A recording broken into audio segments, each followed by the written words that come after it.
오늘 저희 함께 공부할 내용은 창세기 8번째 돌레도트 25장 19절에서 36장 43절 중에 32장 1절에서 33장 17절까지 야곱이 라반의 집을 떠나서 약속의 땅으로 돌아가는 이 준비 과정과 또 에서와의 만남의 장면입니다. 이 본문은 무엇을 의도하고 있고 무엇을 전하고자 하는지 그 의도를 우리가 파악할 수 있어야 돼요. 지금 야곱은 에서를 만날 준비를 하고 그 다음에 이 중간에 이제 하나님과 야곱이 씨름하는 장면이 나와요. 이렇게 이제 씨름을 한 다음에 에서와의 만남을 갖고 화해를 하게 돼요. 그러니까 이제 야곱의 생애에서 가장 획기적이라고 할 만한 사건이 이제 벌어지고 있는 본문이다라고 할 수가 있겠습니다. 지금 야곱은 25장 19절에서부터 34절에 하나님이 약속하신 복에 참여하는 그 상속자가 되고자 에서와 경쟁을 했죠. 그러다가 어떻게 됐냐면 갈등에 처하게 됐고요. 그 결과로 야곱은 에서로부터 목숨을 부지하기 위해서 빈손으로 도망하는 신세가 되었어요. 그런 야곱을 이제 28장 10절에서 22절에 하나님이 야곱을 만나 주셨죠.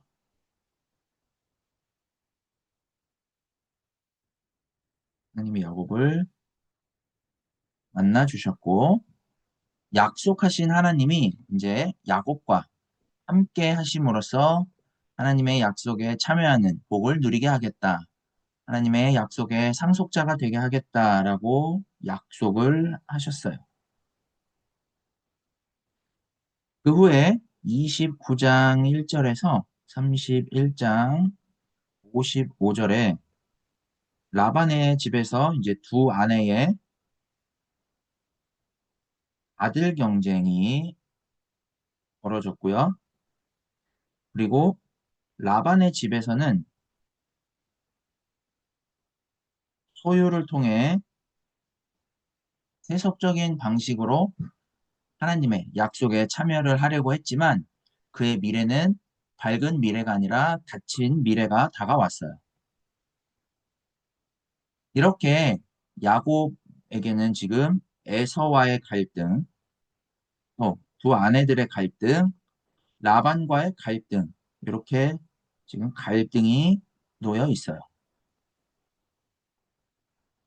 그때 하나님이 야곱과 함께 하셔서 먼저는 이제 요셉을 주심으로써 두 아내들의 아들 경쟁을 해소를 해주셨죠. 다음에 야곱이 고향으로 돌아가려고 할 때 라반과의 일촉즉발의 상황, 멸절될 수도 있는 그 위기에서 하나님이 라반을 만나셔서 야곱과 라반 사이에 불가침 조약을 맺는 것으로 서로 소유로 인해 다투지 않도록 미래를 열어주셨어요. 그러니까 지금까지 이야기를 다시 쭉 정리를 해보면 야곱은 이렇듯 어떤 삶에 이 중요한 기점들이 있었죠. 이 중요한 기점들마다 하나님께서 만나 주셨어요. 야곱이 가나안에서 paddan 아람으로 가던 중에 또 paddan 아람에서 라반을 떠나기 직전 그리고 마지막 오늘 본문인데요. paddan 아람에서 이제 가나안으로 가던 중에 하나님이 나타나셔요. 그래서 야곱을 인도하세요. 이렇듯이 이제 야곱은 삶의 어떤 중요한 기점들마다 하나님께서 한시도 떠나지 않으시고 함께 하신다라는 약속과 그 증거들을 봤어요. 가장 연약하고 비참한 모습으로 절망 가운데 잠들었던 그 칠흑 같은 어둠의 시작이었던 베델이 있었죠. 베델. 도망자 신세가 되었던 요 베델에서 하나님의 사자가 빛이 되어 주셨고, 또 칠흑 같은 어둠의 연속이었던 요 바단 아람에서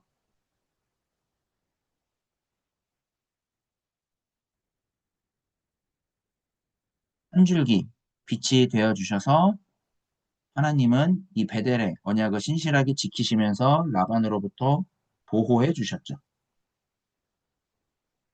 이제 우리의 마지막 기점에서 하나님께서는 마하나임, 이게 두 군데라는 의미인데, 이 마하나임으로 이제 야곱을 만나 주셨음을 보게 되는 거예요. 이렇게 이제 야곱이 라반의 집을 떠나 하나님의 이 군대를 만나기까지 경험한 것은 무엇이었을까? 약속의 가정에 태어난 야곱은 세상에서 이제 세속적으로 이루어지는 것을 가지고 하나님의 약속에 참여하려고 했지만 이 세속성은 늘 갈등만이 있었어요. 야곱은 가정을 이루고 소유를 얻으면 그게 복이 되리라고 여겼는데 이런 세상에서 이루어지는 삶은 그런 갈등은 그런 삶은 갈등을 조금도 해결을 하지 못했어요. 라반의 집에서 이제 세속적으로 약속의 복에 참여하려고 했고 가정을 이루어서 재산을 모았지만 그때마다 갈등과 파멸에 직면했던 그 야곱에게 하나님이 은혜를 부어주시고 하나님의 그 약속의 현실을 보게 하심으로써 하나님의 약속은 화해이고 모두가 누리는 복이라는 사실을 야곱에게 경험하게 하셨어요. 그러니까 하나님은 어떤 것을 소유하는 방식으로 복을 누리고 살아가고자 하는 어, 그런 행복은 세상 안에서 이루어지는 게 아니라 이 세상살이를 허락하신 하나님 안에서 이루어진다라는 사실을 알아보고 그 안에서 살아가도록 불러주신 게 하나님의 약속이다라는 사실을 야곱이 경험하도록 하신 거예요.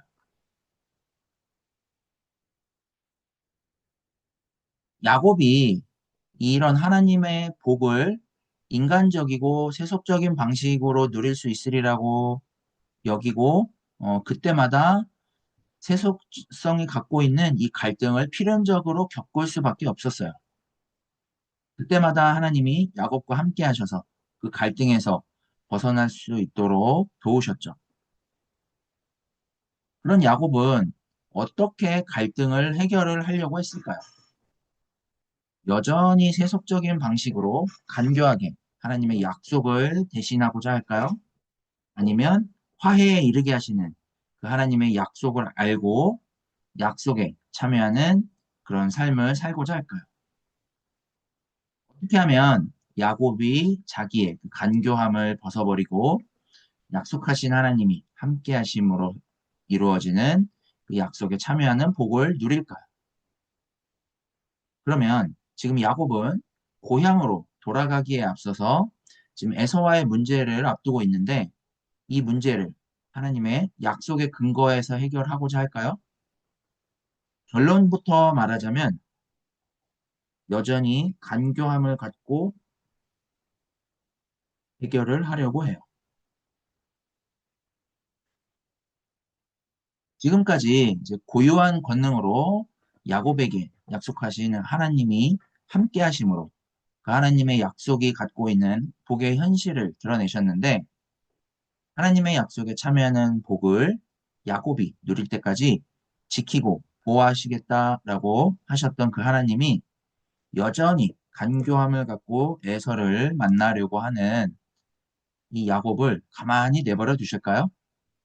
아니죠. 그러면 하나님은 야곱을 어떻게 하나님의 약속에 참여하는 그런 복 가운데서 에서를 만나게 하실까요? 어떻게 에서까지도 야곱이 누리고 있는 그 하나님의 약속의 상속자로 삼아서 복을 누리게 하는 그런 삶을 살게 하실까요? 야곱과 에서의 이 관계를 하나님은 갈등이 아닌 화해에 이르게 하시는데 그게 어떻게 가능할까요? 이게 오늘 본문에서 우리가 읽어야 할 초점이라고 할 수가 있어요. 그러면 이제 오늘 본문을 한번 살펴볼 텐데요. 먼저 32장 1절에서 33장 17절은 세 가지의 이 만남의 형태로 들려줘요. 첫 번째, 32장 1절에서 20절. 그리고 두 번째는 32장 21절에서 32절. 세 번째는 33장 1절에서 17절로 이루어지는데, 먼저 여기 32장 1절에서 20절은 만남의 준비예요. 그러니까 야곱이 에서를 만날 준비를 하는 장면이에요. 그 다음에 32장 21절에서 32절은 하나님과 야곱의 만남이 이루어져요.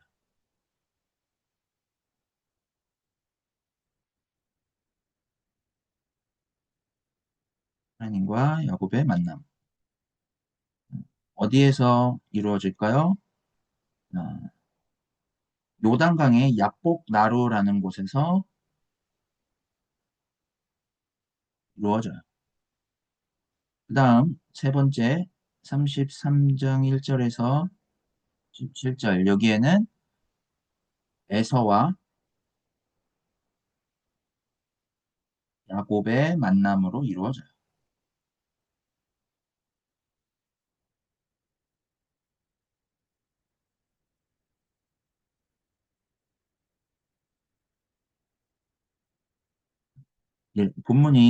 오늘 본문이 이제 이렇게 어, 되어 있는데요.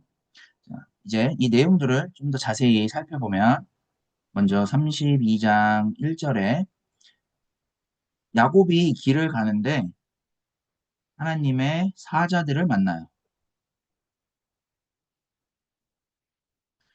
그리고 이제 2절에 야곱이 그 하나님의 사자들을 보고 하나님의 군대라고 하였고 그 땅 이름을 마하나임이라고 했어요.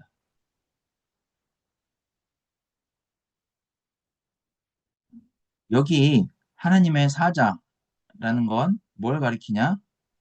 하나님의 권능 그리고 현존하시는 그 하나님을 상징을 하죠.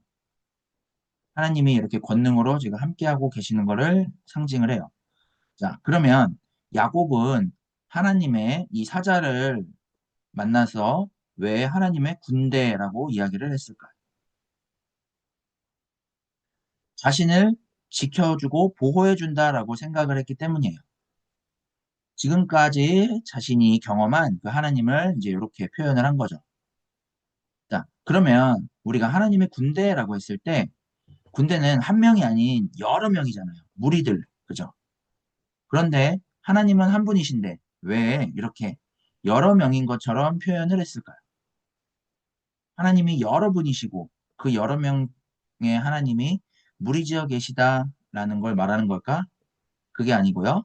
어, 하나님이 야곱을 그렇게 하나님의 고유한 권능으로 군대 이렇게 무리지어서 지키는 것처럼 이렇게 고유한 권능으로 지키고 계신다라는 사실을 강조하기 위해서 이렇게 말을 하고 있는 거예요. 이 가운데서 이제 32장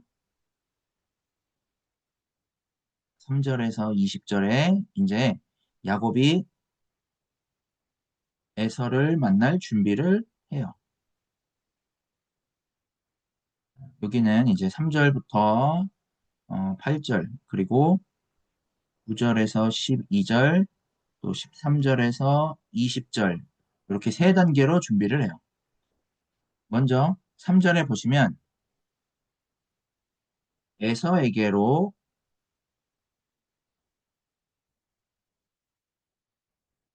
자기보다 앞서 사자들을 보내며 라고 했어요.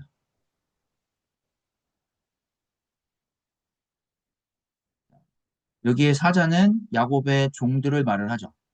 자, 이렇게 종들을 먼저 보내면서 이제 4절에 내 주 에서에게 이같이 말하라 라고 해요.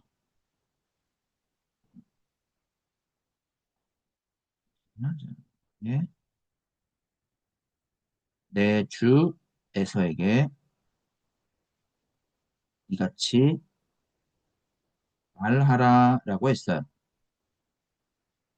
자, 야곱은 지금 이 에서를 내 주라고 할 만큼 이렇게 에서를 높여요. 왜요? 야곱이 겸손해서 그런 게 아니라 어, 야곱은 에서를 만나는 게 지금 두렵기 때문이에요.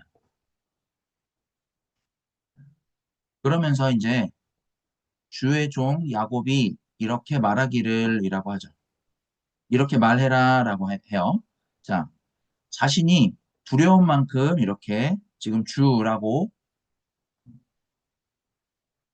에서를 높이고 자신을 주의 종 야곱이라고 이야기를 하죠. 두려운 만큼 이렇게 또 자신을 낮추는 거예요. 그리고는 종들에게 이제 말하기를 어떻게 말하라고 했냐면 라반과 함께 거류하며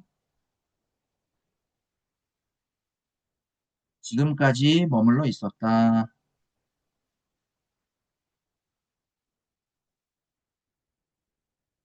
자, 이렇게 이제 말을 하게끔 해요.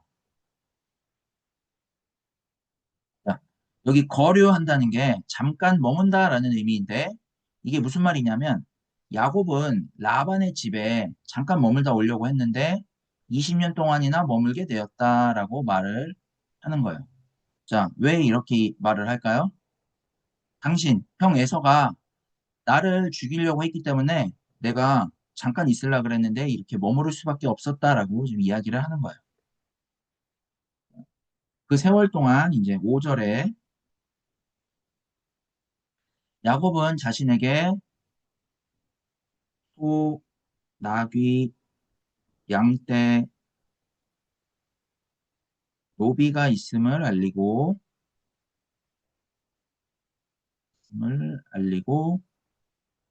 해요. 자, 내 주께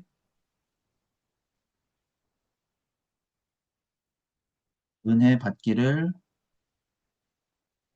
원하나이다 라고 했어요. 자, 이렇게 말하라고 이제 종들에게 지시를 했어요. 자, 여기에 이제 야곱의 태도를 한번 보세요. 내 주께 은혜 받기를 원하나이다 라는 말은 에서를 존중하는 표현인 것 같지만 실제로는 그렇지 않아요. 지금 야곱의 실제 태도는 내가 라반의 집에서 20년 동안 머무는 동안 내가 이렇게 나 많은 재산을 모아서 돌아오게 되었다. 그 사실은 내가 이렇게 약속의 상속자로 인정을 받았다라고 지금 말을 하는 게 이렇게 내 주께 은혜 받기를 원한다라는 말인 거예요.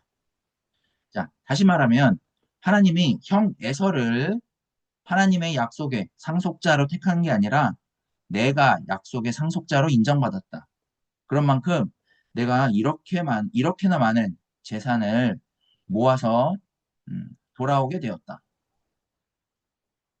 내가 비록 장자의 기득권 갈등으로 형 때문에 쫓겨났지만 하나님이 나와 함께 하셔서 나를 지켜주신 복, 그 복이 바로 이것이다. 이 재산이다. 라고 지금 에서에게 내세우고 있는 거예요. 그러니 형 에서도 나를 존중하면 형도 이런 복을 누리지 않겠는가라는 생각으로 지금 소유를 먼저 앞세워서 형을 굴복시키려고 하는 태도인 거예요. 자, 여기에 지금 은혜라는 것은 눈에서 총기가 나다. 그러니까 어떤 뭐 하나님을 우리가 뭐 경외하는 태도, 경외하는 눈, 뭐 이런 걸 의미를 하겠죠. 자, 요런 의미로 이제 창세기 6장 7절에 똑같은 의미의 단어가 쓰여요. 6장 7절이 뭐냐면 노아가 하나님께 은혜를 입었을 때 그때도 눈에서 총기가 나더라라는 이 똑같은 단어가 사용이 됐어요. 그러니까 에서의 눈에 야곱이 얼마나 성공을 했고 야곱이 하나님의 약속의 상속자로 부름받았다라는 그런 총기, 이런 총기가 나는 눈빛을 보기 원한다라고 지금 말을 하는 거죠. 야곱의 태도는 이렇게 교만해요. 그러면 이런 야곱의 의도대로 과연 만남이 이루어졌을까요? 이제 6절에 종들이 돌아와서 이제 야곱에게 보고를 하죠. 뭐라고 보고를 하냐면 그가 400명을 거느리고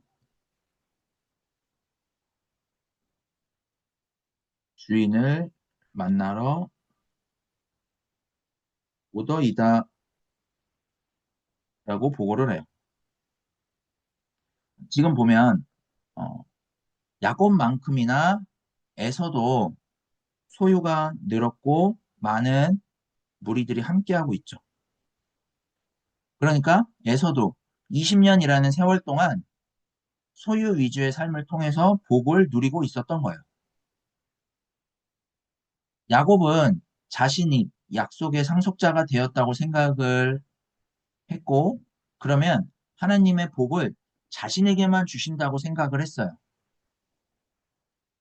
그래서 그 복 때문에 자신이 이렇게 많은 소유를 갖게 된 것이라고 생각을 했어요. 그런데 이런 야곱의 생각과는 달리 하나님은 약속의 상속자로 부르지 않은 사람에게도 야곱이 생각했던 이 복을 누리게 하신다라는 사실이 드러났어요. 이렇게 야곱의 생각과 다르게 만남이 이루어지는 이런 상황이 됐을 때 야곱은 어땠을까요? 7절에 야곱이 심히 두렵고 답답했다라고 해요. 그러면서 어떻게 하냐면 자기와 함께한 동행자 그리고 양, 소, 낙타를 두 떼로 나누고 그리고 이제 8절에 에서가 와서 한 떼를 치면 다른 한 떼는 피하리라라고 했어요. 만일 야곱이 생각을 한 것처럼 하나님의 군대가 지키고 있고 하나님이 함께 해주신 증거가 소유물이라면 다시 말해서 이 소유의 복이 진짜 하나님이 주신 것이라고 생각을 한다면 두려워할 이유가 없죠. 만일 정말로 하나님이 함께 하신다면 소유가 없어도 아무 상관이 없어요. 그런데 지금 야곱은 그와 함께 하시는 하나님을 알아보지 못하고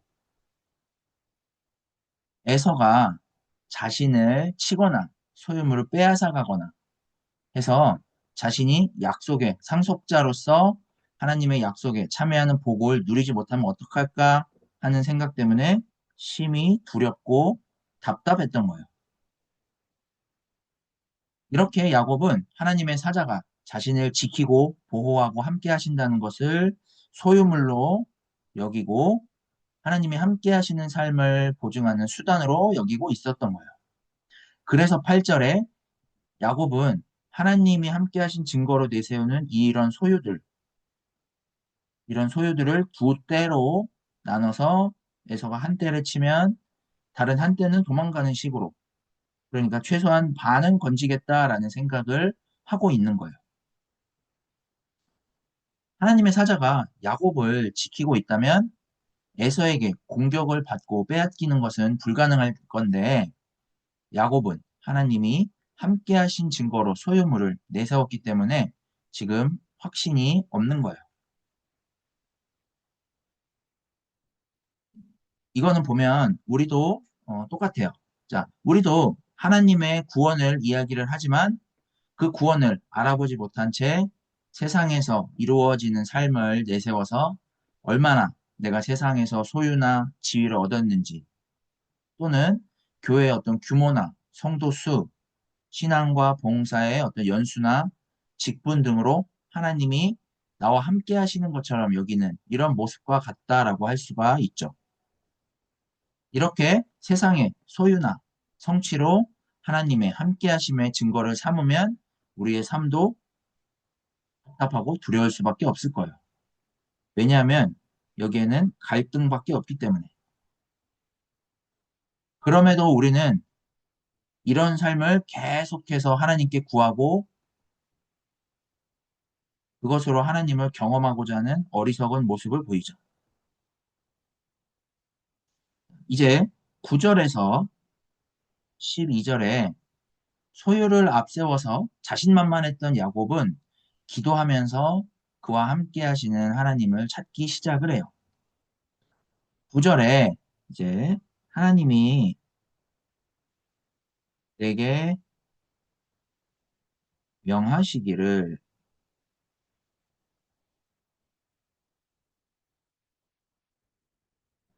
내 고향, 내 족속에게로 돌아가라 하시면서 내게 은혜를 베풀리라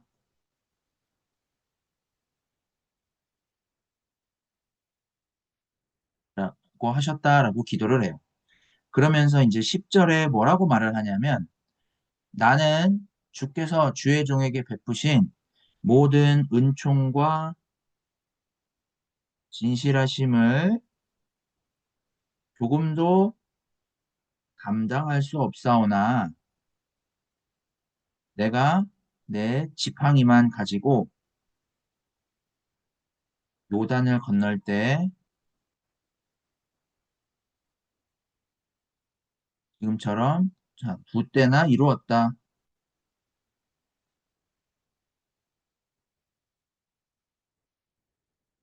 자, 이렇게 기도를 해요. 자, 그러니까 지금 이 기도에서 두 때를 이루었다라고 하는 이게 야곱에게는 선이었던 거예요, 선. 아무것도 없던 야곱이죠. 지팡이 하나 가지고 요단강을 건넜어요. 아무것도 없던 야곱에게 이제 하나님이 베풀어 주신 그 은총과 진실하심을 지금 두 때를 이루었다라는 이 소유물로 내세우고 있는 거예요. 그런데 하나님이 야곱에게 약속하신 것은 이 소유가 아니었죠. 소유로 인해 다툴 수밖에 없는 삶으로부터 하나님이 약속하셔서 그 하나님의 약속에 참여함으로 모두가 함께 그 소유를 나누고 화해를 이루는 복을 누리도록 부르셨어요. 그런데 왜 야곱은 빈손으로 내가 두 때를 이루었다라고 이렇게 기도를 할까요?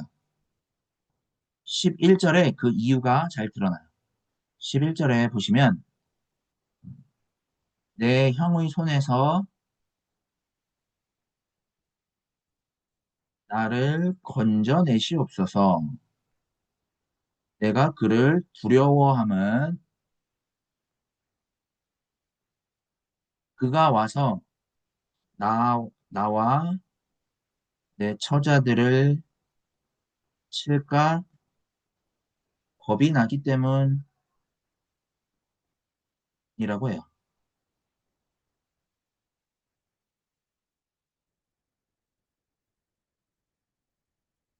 이 기도는 에서와의 갈등에서 지금 겁이 나고 내가 갖고 내 가족들과 또 내가 가진 소유물을 빼앗아 갈까 봐 지금 겁이 나요.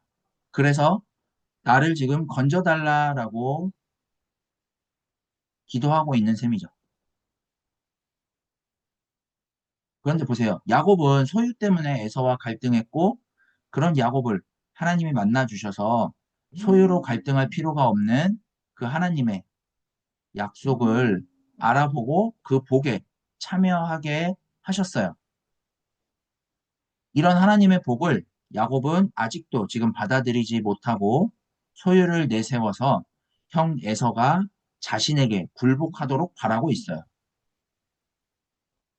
지금 11절에 이 야곱의 기도는 이렇게 자기 소유가 두 때를 이루었으니까 나의 이 소유들을 지켜주고 에서와의 이 화해를 통해 자신이 상속자가 되도록 요구하는 것이라고 할 수가 있어요.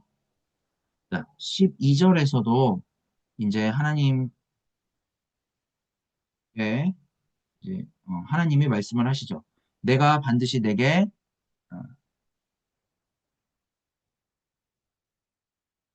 12절에 이렇게 이야기를 하죠. 자, 은혜를 베푸소서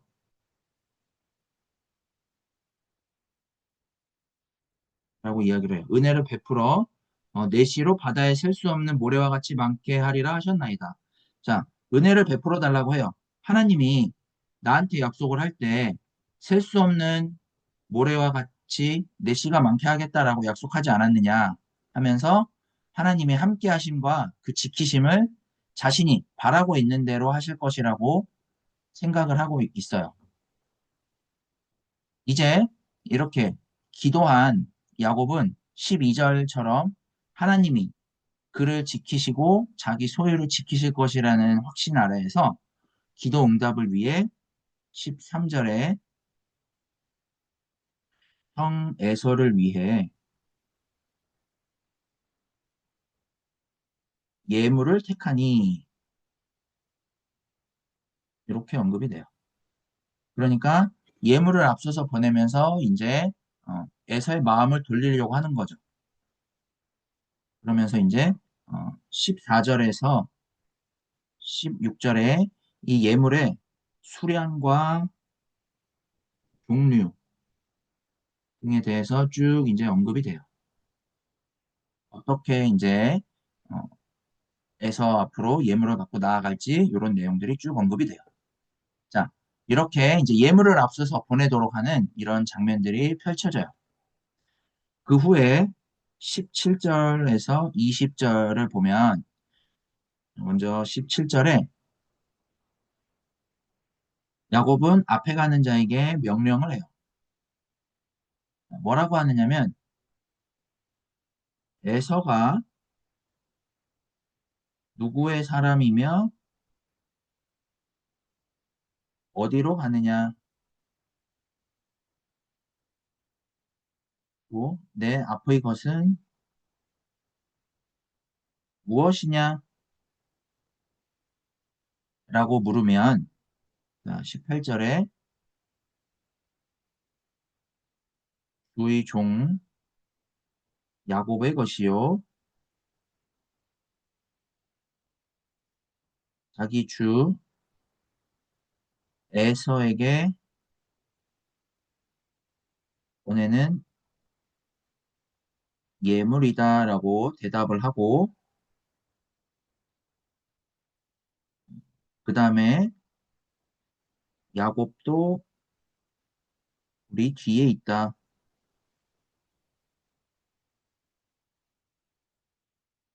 이렇게 대답하라고 이제 명령을 해요. 그리고 나서 이제 19절에서 20절 전반절까지 이제 첫째 때, 그리고 둘째 때, 셋째 때를 이렇게 나누어서 이 따라가는 자들도 똑같이 대답을 해라라고 이제 19절에서 20절 전반절까지 이야기를 해요. 이렇게 야곱은 지금 때를 나누어서 에서에게 예물 공세를 통해서 에서의 마음을 누구로 뜨리려고 하고 있어요. 그리고는 이렇게 20절 이제 후반절에 내 앞에 보내는 예물로 형의 감정을 푼 후에 외면하면 형이 혹시 나를 받아주리라. 야곱은 이렇게 생각을 해요. 그래서 예물을 이제 앞에 보내서 형의 감정을 풀고자 해요. 자, 여기에 이제 이 감정을 풀다라는 이 말은 성경의 원어에서 속량하다라는 의미를 가져요. 자, 이 말은 뭐냐? 몸값을 치르다라는 의미예요. 몸값을 치르다. 자, 이 속량하다라는 단어를 신약에서는 이제 예수님의 십자가 사건에서 사용을 하죠. 그러니까 예수가 이렇게 어, 몸값을 치른 거, 그걸로 우리가 구원을 받은 건 속량이라고 이야기를 하죠. 자, 어쨌든 야곱은 지금 예물을 앞세우고 자신의 소유가 많아진 것으로 에서와의 이 갈등의 값을 치르고 하나님이 자신을 약속의 상속자로 살아가도록 해 주시기를 바라는 방식으로 야곱을 만나려고 지금 이렇게 시도를 하는 거예요. 장자의 축복을 받고 자신의 의도대로 풀리지 않는 요 값, 그리고 근본적인 원인에 대한 해결책의 값으로 20절과 같이 이제 예물을 앞서 보내는 것으로 지금 삼고 있는 거예요.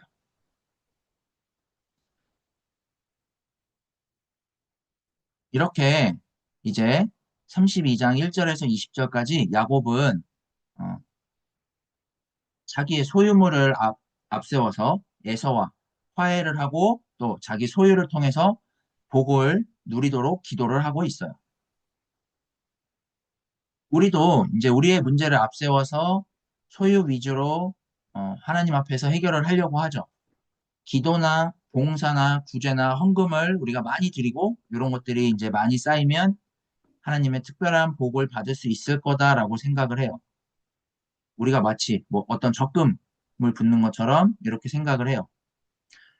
야곱이 이제 예물을 앞서 보내서 에서의 마음을 누구로 드리려고 했던 것처럼 우리도 이런 방식으로 하나님께 어떤 뭐 헌금과 기도와 뭐 봉사와 이런 신앙 행위들을 드리고 열심을 내고 그렇게 우리가 하나님을 잘 아는 것처럼 또 하나님을 위한 것처럼 하지만 실상은 자신이 원하는 대로 기도하고 하나님 앞에 예물을 드려서 내가 보기에 좋은 대로 행하고자 하는 것으로 하나님의 마음을 누그러뜨리고 응답받으려고 하는 이런 행위와 같다라고 할 수가 있겠습니다.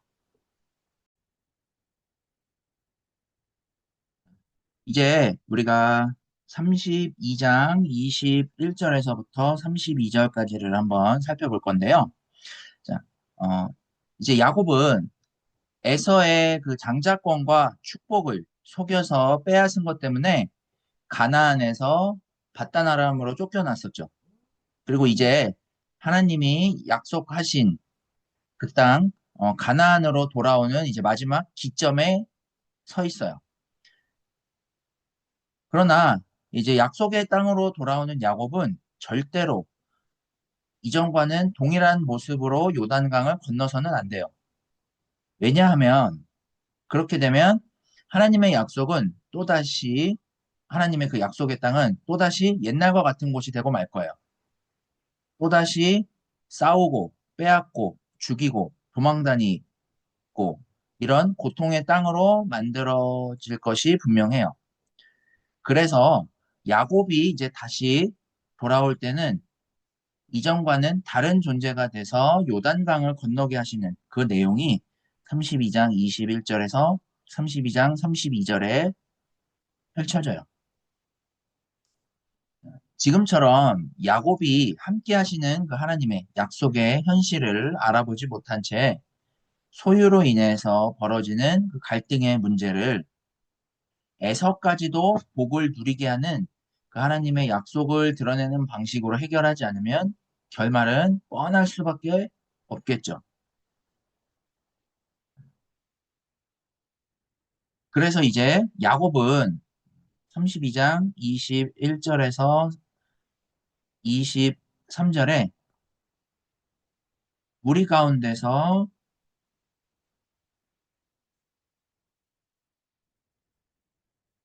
밤을 지내다가 밤에 일어나서 자, 가족들 모두와 그의 재산들을 자신보다 먼저 야복 나루를 건너게 해요.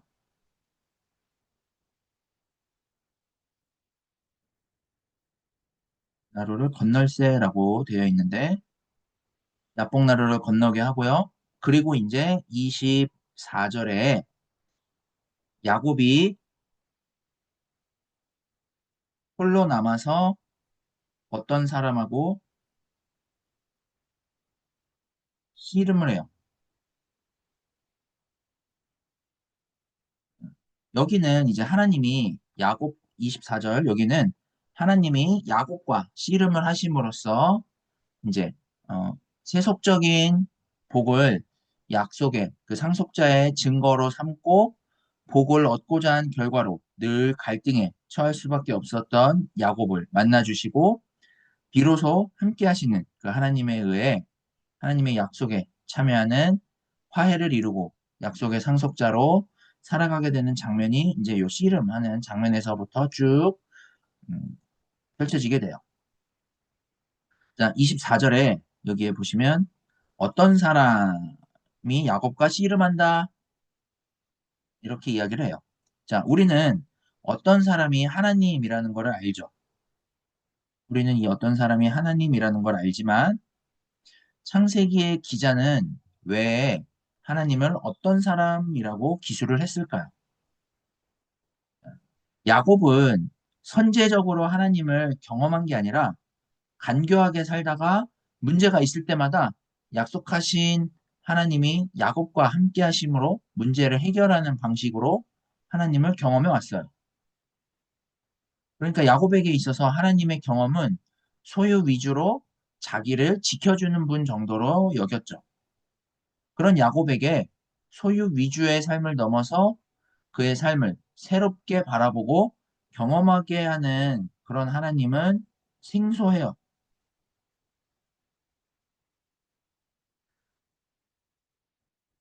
그렇게 이제 야곱이 이 하나님을 생소하게 경험하는 일들이 벌어지기에 성경도 야곱이 하나님을 누군지 모르는 방식으로 어떤 사람이라고 이렇게 표현을 해요.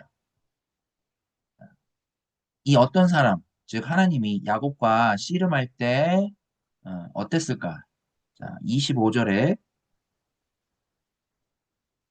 자기가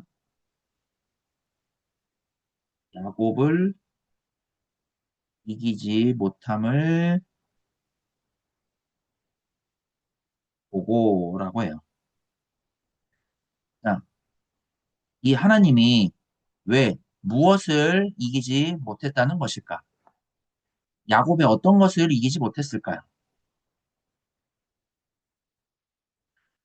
하나님은 야곱의 간교함을 이기지 못했어요. 지금까지도 간교하게 살아왔던 야곱과 그 가운데서도 함께 하시는 그 하나님이 지금 이렇게 팽팽하게 대립을 했어요. 야곱에게 함께 하신 하나님은 야곱으로 하여금 하나님의 약속에 참여하는 복을 누리도록 함께 하셨는데 소유 위주로 살아가는 야곱을 이기지 못하고 있었다라는 게 되는 거예요. 자, 이렇게 이제 야곱의 간교함과 하나님의 함께하심이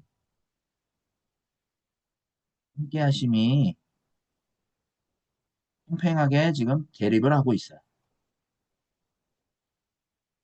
자, 이 가운데 이제 약복강까지 오게 됐죠. 이렇게 하나님이 야곱과 씨름을 하는 중에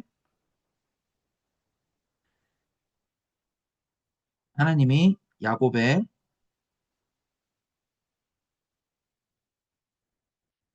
허벅지 관절을 침해,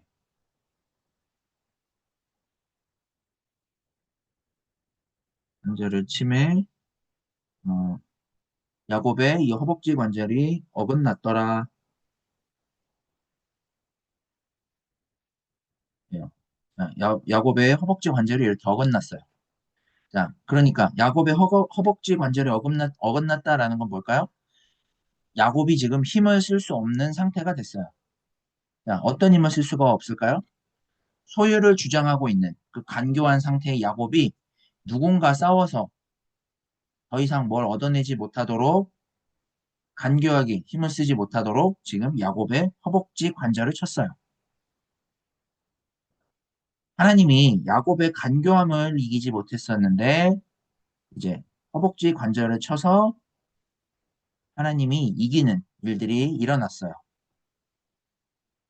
그리고 나서 이제 26절에서 29절에 하나님과 야곱 사이에 하나님과 야곱 사이에 대화가 오가는 것을 한번 보세요. 자, 26절에 그가 이르되 하나님이죠. 날이 세려하니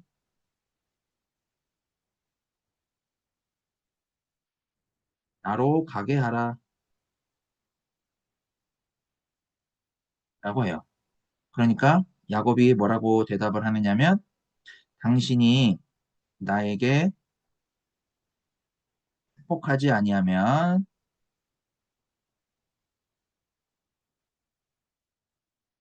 가게 하지 않겠다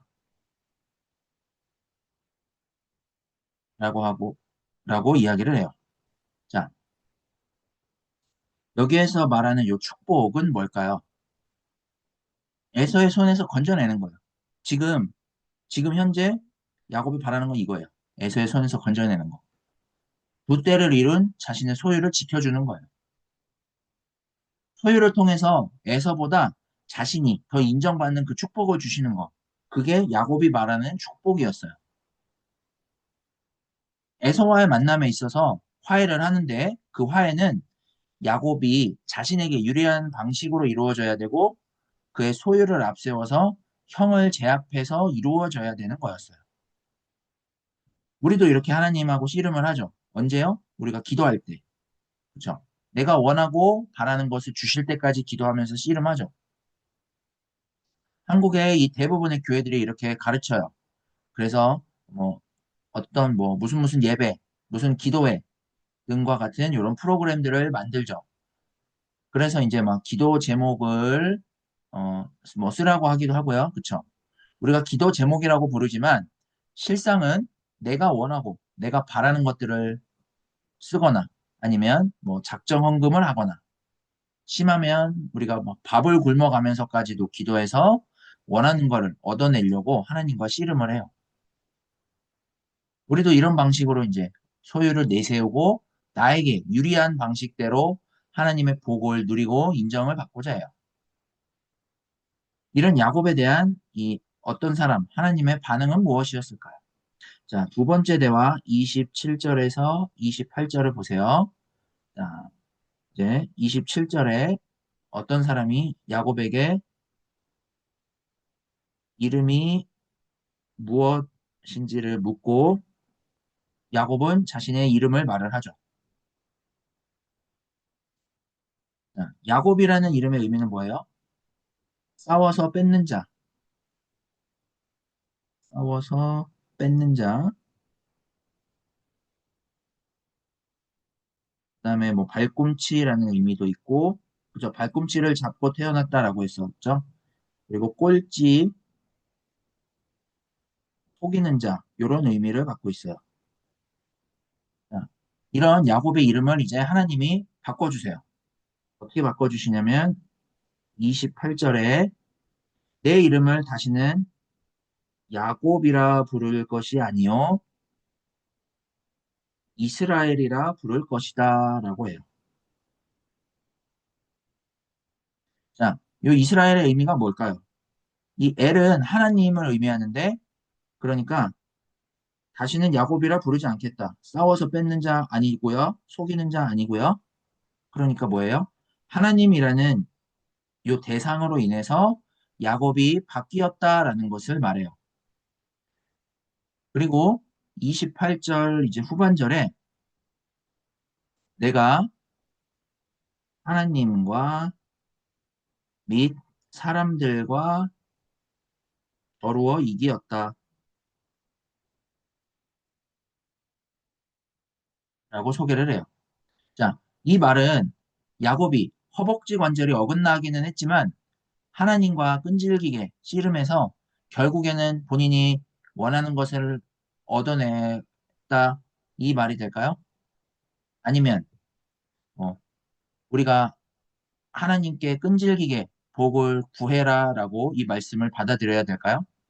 자, 그게 아니고요. 이제 간교한 야곱이 하나님의 약속에 참여하는 상속자로 살아갈 수 있도록 바꾸셨다. 그래서 이제 하나님과 사람에 대해서 겨루어 이기었다라고 이렇게 이제 표현을 하신 거예요.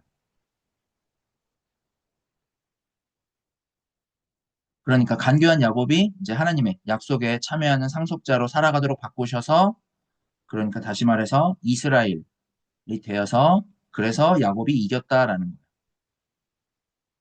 과거에 그 야곱의 이 간교함을 언급을 하면서 과거에 그 간교함에서 하나님으로 인해 변화된 그 야곱의 모습을 말을 해주는 서술이라고 보시면 돼요.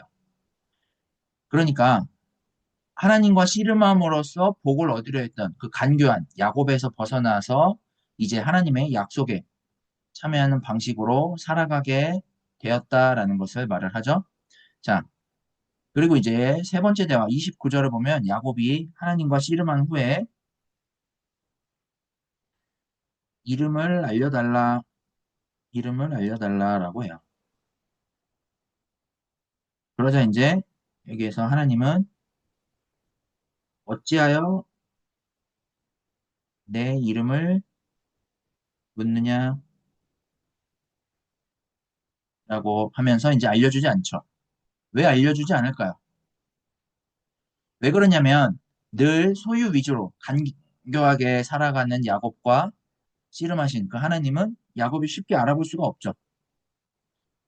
야곱은 약속하신 하나님이 불러주시지 않으면 간교하게 살아갈 수밖에 없고 소유 위주의 삶을 내세우고 있는 그 야곱에게는 하나님이 당연히 낯설 수밖에 없어요.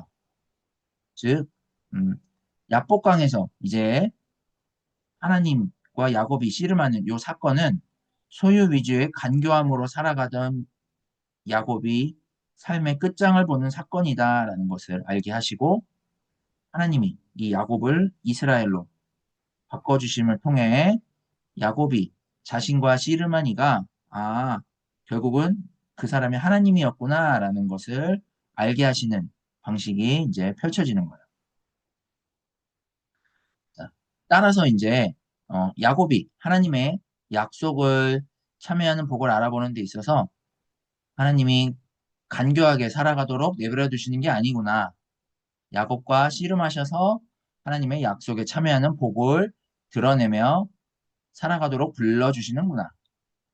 베델에서 약속하신 그 하나님의 약속을 하나님 자신의 어떤 고유한 능력과 또 신실하심으로 지키심으로써 하나님의 약속에 참여하는 방식으로 불러주시고자 하는구나라는 사실을 이제 알아보게 하신 거예요. 그 결과 하나님이 야곱에게 복을 베풀어 주셨고 이스라엘로 바뀐 야곱은 이제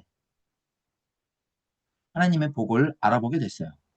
그래서 30절에 그곳 이름을 브니엘, 즉 하나님과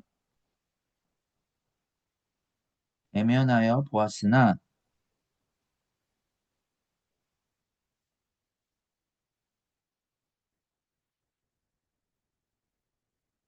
내 생명이 보존되었다라고 해요. 야곱이 간교함을 가지고 자기 소유를 내세우고 에서와의 관계에서 자기가 인정받고자 하나님 앞에 섰지만 갈등과 파멸과 멸절의 위기가 있었고 어, 거기에서 야곱이 죽지 않고 오히려 하나님과 씨름함으로써 간교한 야곱에서 하나님의 약속의 상속자로 부르신 것을 하나님과 대면하여 보았으나 내 생명이 보존되었다 라고 하는 거예요. 그러니까 하나님은 우리를 이렇게 불러주신다라는 거예요.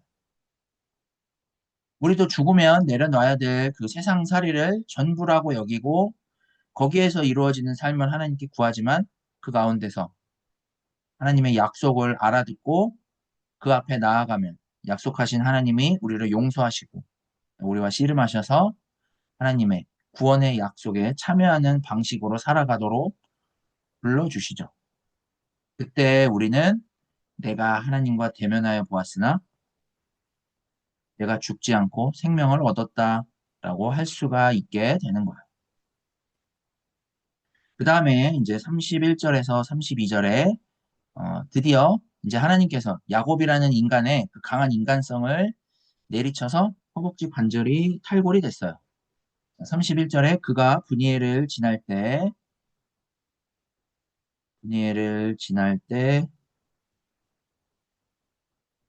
해가 돋았고 그의 허벅다리로 말미암아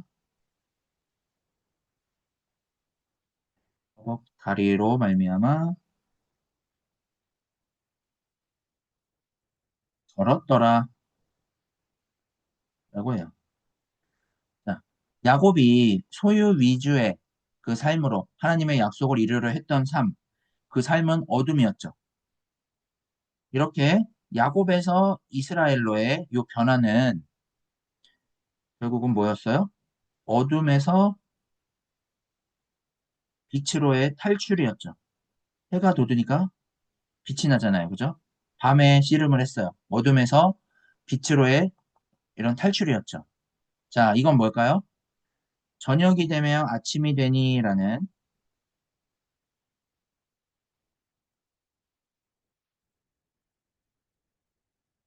되니라는 이 창조의 반복이 일어난 거죠. 지금 야곱에게 하나님의 이 창조의 반복이 지금 일어나게 된 거예요. 따라서 이 사건은 어떤 야곱 개인의 경험이지만 그걸 넘어서서 이 창세기를 읽는 하나님 백성의 전체의 어떠한 삶의 모형이자 일생이고 또한 하나님의 부름을 받은 우리의 새로운 모습이기도 하다라는 것을 볼 수가 있어요. 자, 이렇게 이제 32장의 야곱의 이야기는 이처럼 새로운 세계에 도달하는 그 하나님의 백성의 이야기라고 할 수가 있겠습니다. 이 야곱의 이야기를 통해서 창세기의 주 독자였던 이스라엘은 분명히 어떤 전형적인 자신들의 모습을 발견을 했을 거예요. 야곱이라는 이름으로 이제 가나안 땅을 떠나서 20년이 넘는 세월의 그 훈련을 거쳐서 속고 속임을 당하면서 사람들과 끈질긴 투쟁을 하는 동안 야곱은 무척이나 이제 지치고 상했을 어떤 한 인간을 그려볼 수 있어요. 그렇듯이 이제 이스라엘 민족들은 그들의 어떤 역사 속에서 그들이 겪었던 주변국들의 침략과 멸망과 또 그들의 포로살이 등의 일들로 인해서 지치고 상했을 텐데 그런 이스라엘 민족들을 향해서 하나님이 그 민족은 어떤 사람들인지 또 어떻게 하나님이 그들을 선택한 백성이 되어가게 하시는지를 알려주고자 기록된 이 본문이라고 할 수 있겠습니다. 자, 이제 우리가 33장을 한번 볼 텐데요. 자, 33장은 약속의 상속자로 살아가는 자리로 나오도록 이제 불러주시고, 어, 소요로 인해서 발생하는 그 갈등이 해소돼서 실질적인 화해를 이루고 살아가는 삶이 펼쳐져요. 33장 1절에서 17절은 하나님의 약속에 참여하는 이 복을 가지고 야곱이 에서를 대하는 이런 장면이에요. 먼저 1절에서 4절에 1절에 보시면 에서가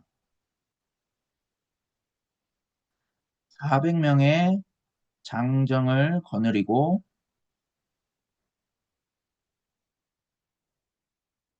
야곱을 향해서 지금 오고 있어요.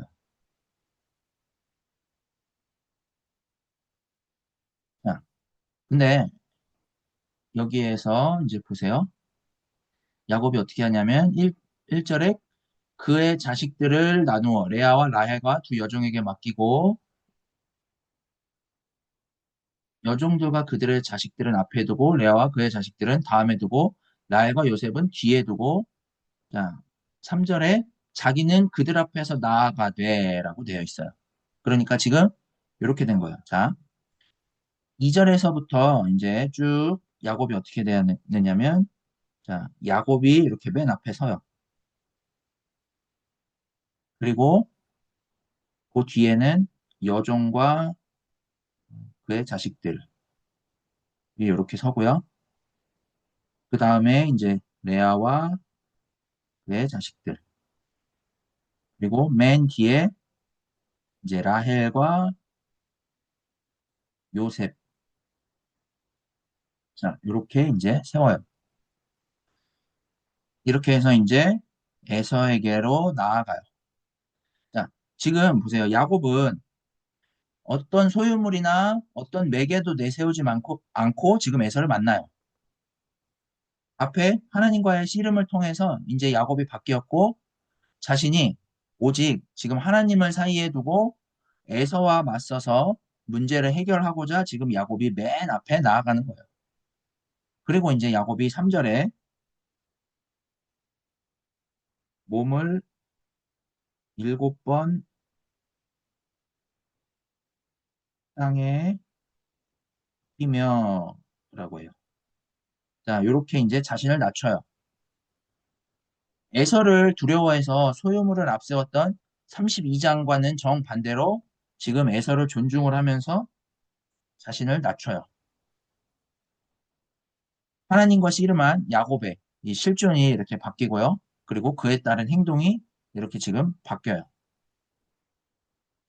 그런 야곱의 모습을 보고 에서는 어떻게 반응을 할까요? 자, 4절에 이제 에서가 그를 맞이하고 맞이하여 안고 목을 어긋맞기어 어긋맞추어 그와 입맞추고 운이라고 되었어요. 자, 그냥 보세요. 야곱은 하나님과 그냥 씨름을 한 것뿐이고요. 거기에서 이제 야곱의 실존이 바뀌었을 뿐인데 지금 4절처럼 에서와 갈등이 그냥 해결돼 버렸어요. 야곱이 두려워했던 에서와 화해가 일어났어요. 왜요? 이전에 야곱은 에서의 것을 뺏거나 경쟁해서 자신의 복이라 말하는 그 소유를 내세우는 방식으로 하나님의 그 복을 생각을 했는데 이제는 그런 소유가 문제가 되지 않는 거예요. 에서도 야곱도 각자의 소유가 충분하다고 여길 만큼 소유를 넘어서서 함께 하시는 그 하나님에 의해서 확인된 복. 그러니까 즉 야곱뿐만이 아니라 에서까지도 복을 누릴 수 있는 그 복의 현실 가운데서 야곱과 에서가 이렇게 서로 만나게 됐어요. 자, 그러니까 1절에서 4절은 보시면 세상에서 에서와 야곱은 서로 다투면서 얻고자 했어요. 소유로 어떤 복을 확인하려고 했어요. 자, 근데 그걸 넘어서 지금 그런 복이 아무런 문제되지 않을 만큼 우리에게 하나님이 주시고자 하는 진짜 복이 있구나라는 사실을 이제 야곱이 알아보게 된 거예요. 그 복은 약속하신 하나님에 의해서 우리가 하나님의 약속에 참여함으로써 누리게 되는 복이다라는 사실을 우리가 그렇게 알아보아야 한다라는 걸 의미하죠. 자, 이렇게 이제 화해가 일어난 후에 5절에서 7절에 에서가 이제 에서와 야곱의 대화가 이제 쭉 일어나요. 자, 5절에서 7절에 에서가 5절에 보시면 에서가 눈을 들어 여인들과 자식들을 보죠. 그리고 이제 5절에 함께한 이들이 누구인지를 물어요.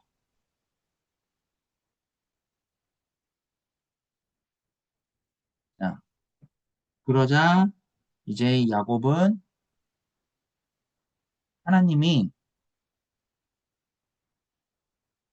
은혜로 주신 자식들이라고 대답을 해요. 자, 하나님이 은혜로 주셨다라는 건 하나님이 나를 전적으로 불쌍히 여겨서라는 의미예요. 자, 이렇게 이제 현재 야곱은 자기 자신을 낮추고 소유를 내세우지 않고 그냥 하나님이 허락하신 것들이 전적으로 하나님이 나를 불쌍히 여기셨기 때문에 주셨다라고 하는 어떤 전적인 은혜다라고 이야기를 하는 거예요. 자, 그리고서 이제 6절에서 7절에 야곱의 여종들과 아내들도 에서에게 이제 절을 하죠. 인사를 하고요. 자, 그리고 이제 지금처럼 야곱과 에서의 이 화해가 일어난 이상 야곱이 에서의 마음을 풀고자 했던 그 예물은 이제 성격이 달라질 수밖에는 없어요. 그래서 이제 8절에 에서가 이 때는 무슨 까닭이냐 라고 묻자 이제 야곱이 내 주께 은혜를 입으려 하나이다. 입으려 함이니이다. 라고 대답을 해요. 자, 사실 야곱이 원래 의도했던 이때는 마하나임, 즉 하나님의 군대, 하나님이 나를 지켜주셨던 증거였는데 이제 그랬던 생각을 완전히 달리하죠. 지금 야곱을 지켜주는 건 하나님의 약속에 참여함으로써 소유를 내세울 필요도 없고요. 에서까지도 누릴 수 있는 그런 복을 누리고 있는 거예요. 왜냐하면 자, 야곱은 에서로부터 빼앗은 그 축복만 얻으면 27장 28절에 이삭으로부터 이제 속여서 이삭으로부터 축복을 받을 때 하늘의 이슬과 땅의 기름짐 그리고 풍성한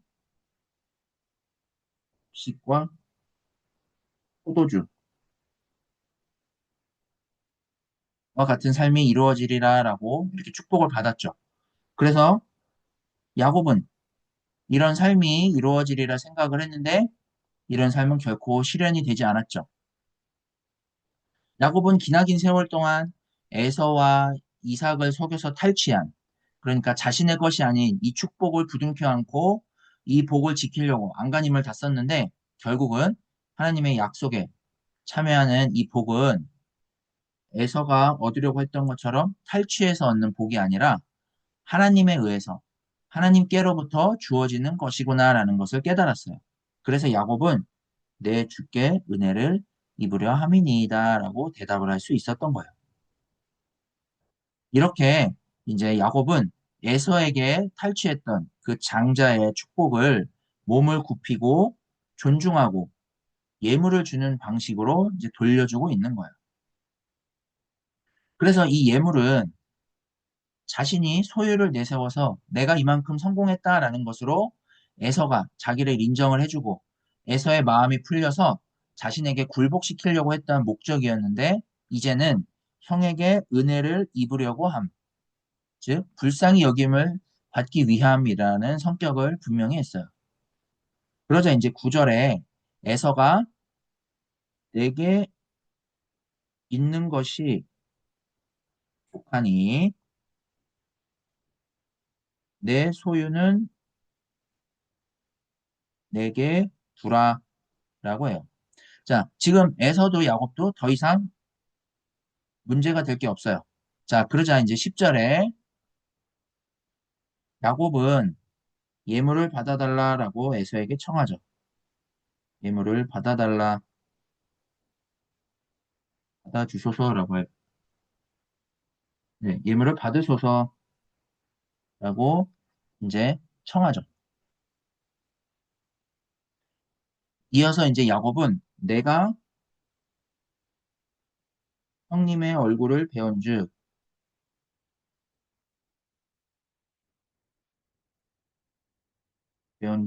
자, 하나님의 얼굴을 뵌 것 같사오며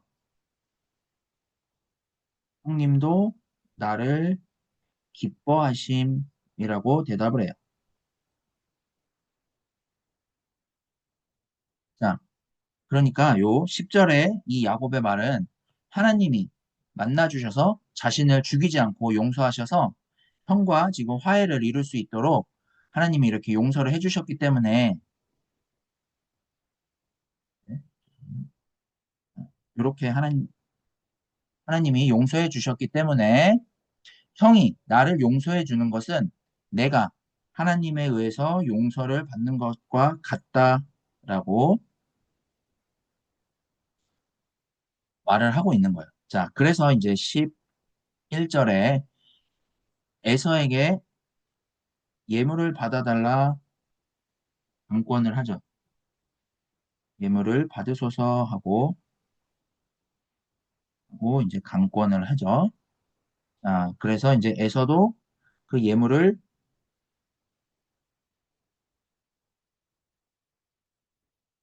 받으니라라고 됐어요.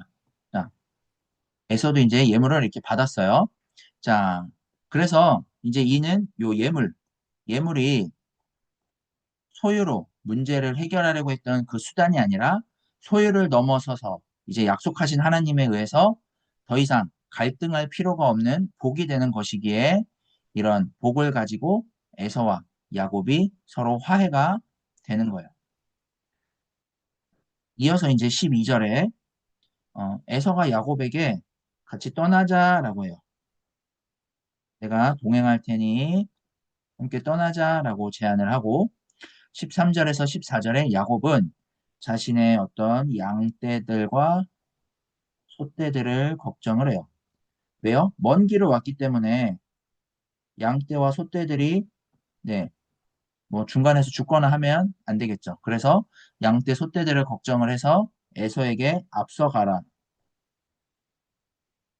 하고 이제 자신은 이 가축과 또 자식들의 걸음대로 천천히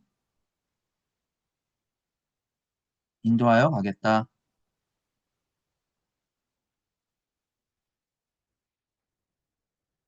인도하여 가겠다라고 해요. 자, 그러면서 이제 15절에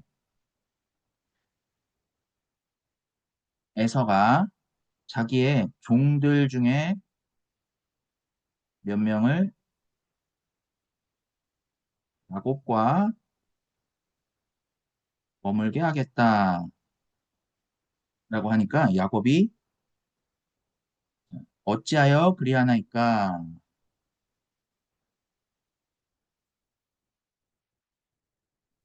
이렇게 대답을 해요. 자, 그러면서 나로 내 주께 은혜를 얻게 하소서라고 대답을 하죠. 자, 야곱 자신을 주께 은혜를 입게 불쌍히 여기게 하셔서 자신이 가고자 하는 대로 내버려 두라라는 말이에요. 그러니까 지금 야곱이 가야 할 목적지가 있죠. 약속의 땅, 가나안, 그죠? 그래서 약속의 땅 가나안으로 가고자 하니까 나는 이 길을 계속 가겠다라는 말을 하고 있는 거야. 자, 그래서 이제 16절에 에서는 세일 땅으로 갔고요. 17절에 야곱은 숫곳이라는 곳으로 가서 자기를 위하여 위하여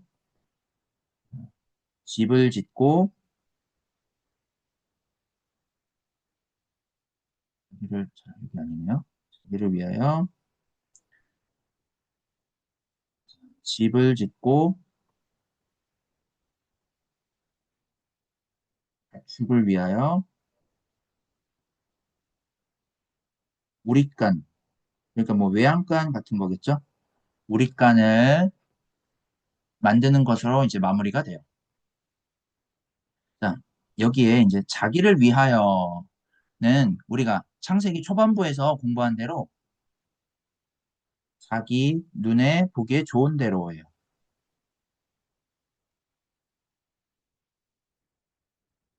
그러니까 이 숫곳이라는 장소가 야곱의 눈에 보기에 좋은 뭔가가 있었다라는 거겠죠. 그리고서 이제 자기의 집을 지어요. 자, 자기 집을 지었다라는 건 임시 거처가 아니라 오래 머물 곳에 개념이 들어 있어요. 하지만 자, 야곱은 가야 할 곳이 있었죠. 하나님의 말씀하신 그 땅으로 다시 돌아가야 하는 분명한 목적지가 있었어요. 그 목적지로 이제 가는 중에 야곱에게 닥친 문제를 하나둘씩 해결을 했죠. 가장 큰 문제였던 에서와의 화해를 해결을 했어요. 자, 이렇게 하고 나니까 야곱은 또다시 영적으로 지금 나아가지 못하고 자기 눈에 보기에 좋은 뭔가로 인해서 지금 안일해져서 그곳에 머무르는 모습을 보게 되죠. 이렇게 순간적으로 안일해지는 야곱의 선택은 또 다른 문제를 낳게 돼요. 그 내용의 이제 우리가 다음 주에 공부할 34장에 이제 언급이 돼요. 자, 그래서 이제 우리가 오늘의 이 본문을 정리를 하자면 약속의 과정에서 하나님의 약속을 알아보지 못한 채 세속적인 방식으로 상속자가 되려고 했었다가 결국은 갈등을 하게 됐어요. 그런 야곱을 하나님이 만나 주셨죠. 어디에서요? 베델에서. 그러나 이제 라반의 집에서 야곱은 이 하나님의 약속을 의지하지 못하고 또다시 간교한 방식으로 살았어요. 그때마다 하나님은 야곱과 함께 하심을 이제 드러내고 하나님의 약속에 참여할 수 있도록 야곱을 불러주셨어요. 하지만 야곱은 늘 간교한 방식으로 자기의 삶을 소유 위주로 하나님의 약속을 확보하려고 했어요. 자, 이런 긴장 가운데서 오늘 본문은 이제 에서를 만나려고 하고 약속의 가정에 돌아가려고 해요. 이를 준비하는 과정에서 야곱은 여전히 소유를 내세우지만 하나님은 선제적으로 야곱과 씨름을 하심으로 이제는 이 간교했던 야곱을 완전히 무너뜨리셨어요. 하나님이 야곱과 씨름하셔서 야곱과 함께 하시고 그렇게 하나님의 약속에 참여하는 생생한 삶을 통해서 에서를 만나서 이제 화해를 하도록 부르셨죠. 그리고 이제 야곱을 이스라엘로 바꾸셨고 자신이 하나님께 구했던 것이 끝이 왔다라는 것을 야곱에게 알게 하시고 거기로부터 이제 하나님이 그냥 내버려 두지 않으셨어요. 자, 야곱은 하나님의 약속에 참여하는 이 복에 의해서 생명을 얻게 된다라는 사실을 알아보게 되었고 그로 인해서 야곱은 내가 하나님의 얼굴을 대면하여 보았으나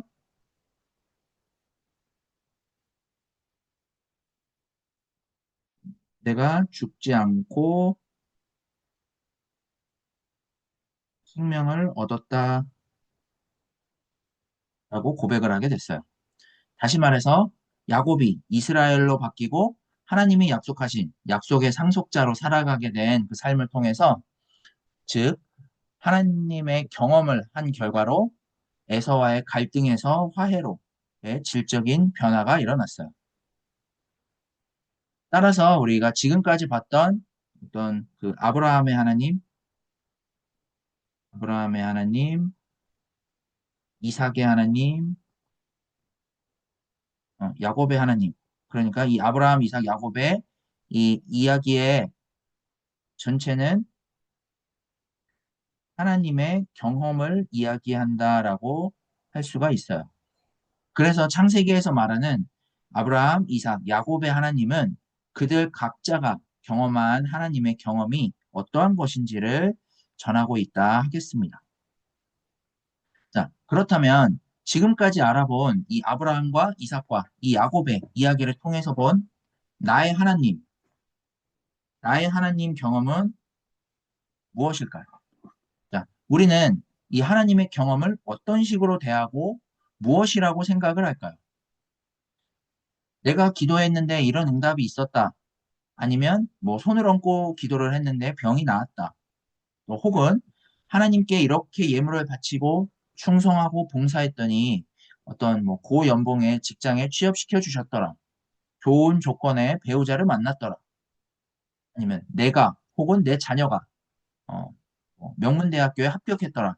이런 식으로 돼요. 그게 아니면 뭐 내가 하나님께 충성하고 봉사할 테니 전도하고 선교하고 구제할 테니까 내 소원을 들어달라. 교회를 크게 부흥시켜달라. 라는 식으로 우리는 하나님의 경험을 생각을 해요. 그러면 우리가 대하는 이 하나님의 경험에 하나님의 약속으로 인해 모두가 함께 누리는 이 화해가 있을까요? 없죠.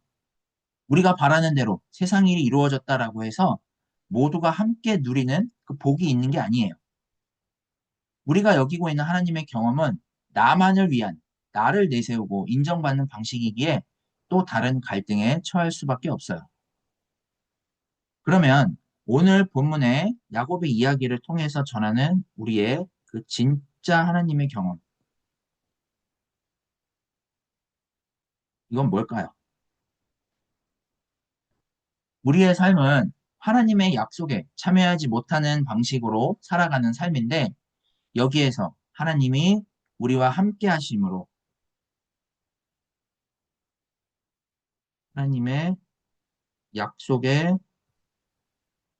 참여하게 하시고 이로써 우리의 세상에서의 모든 삶과 죽음이 화해를 이루고요. 갈등의 원인이었던 먹고 마시는 삶,